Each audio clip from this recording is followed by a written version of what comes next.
کعبہ شریف یہ وہ جگہ ہے، یعنی 1000 بار کسی نے کعبہ دیکھا ہو یا کبھی بھی نہیں دیکھا، اور لاکھوں بار ویڈیو میں دیکھا اور تصویروں میں دیکھا ہو، لیکن جب فرسٹ ٹائم بندہ کعبے کے سامنے جاتا ہے نا، میں کہتا ہوں ختم ہے نا، جو اس کی کیفیت بنتی ہے وہ لفظوں میں بیان ہی نہیں ہو سکتی۔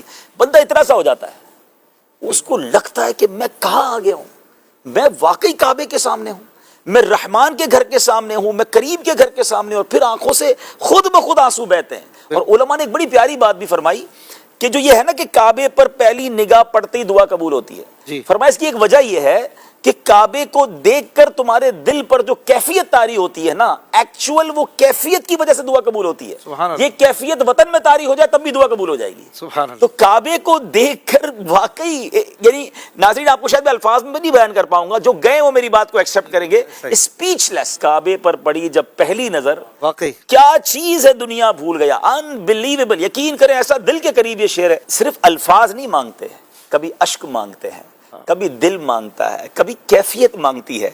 ارے ہماری ماں، ہم جب بولتے نہیں تھے تو وہ رونے سے سمجھ جاتی تھی کہ پیٹ میں درد ہے یا کان میں درد ہے یا بھوک لگی ہے، تو وہ تو خالق کائنات ہے، آپ اس کے گھر کے سامنے کھڑے، نہ نکلے الفاظ، وہ ہماری کیفیت جانتا ہے کہ میرا بندہ کیا لینے آیا ہے، اس کی دل میں تمنا کیا ہے، اس کی پرابلم کیا ہے۔ بس کعبے کو دیکھتا رہے بندہ، کچھ زبان سے نہ بھی کہہ پایا تو کریم کے در پر آئے ہیں۔ مجھے بتائیں نا ناظرین، ہمارے اور آپ کے گھر پر کوئی آ جائے تو ہم کیا کہتے ہیں؟ یار گھر پہ آ گیا ہے، اب تو اس کا خیال رکھنا پڑے گا۔ مہمانوں کا کتنا ٹیک کیئر کرتے ہیں۔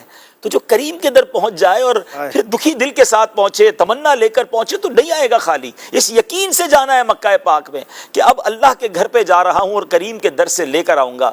واقعہ میں نے پہلے بھی سنایا، لیکن کہتے نا کچھ الفاظ ادھر لگتے ہیں، کہ ایک صاحب نے بتایا کہ کعبے کے دروازے کے سامنے، اچھا میں نے کہا نا واقعات سب کے ساتھ ہوتے ہیں، تو واقعی کبھی کبھی تو وہ کہتے چنگاری ہوتے ہیں کچھ لوگ، برابر میں بیٹھ کر ایسے دعا مانگ رہے ہوتے ہیں یا ایسے الفاظ سے دعا مانگ رہے ہوتے ہیں، ہمیں کرنٹ لگ جاتا ہے کہ یار یہ کیسے بات کر رہا ہے اللہ تعالیٰ سے، اور اس کی کیفیت کیا ہے۔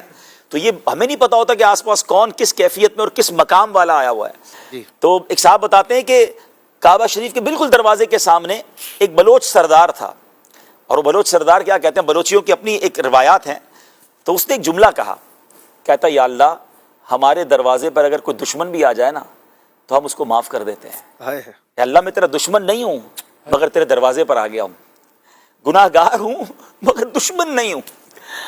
اللہ اکبر۔ اب یہ دیکھیں نا کیسے الفاظ ہیں کہ دنیا میں دشمن چل کر آ جائے تو لوگ معاف کر دیتے ہیں، تو اگر ہم کریم کے در پر گناہ گار ضرور ہیں، اللہ کے دشمن تھوڑی، ہم تو اس کو رب مانتے ہیں۔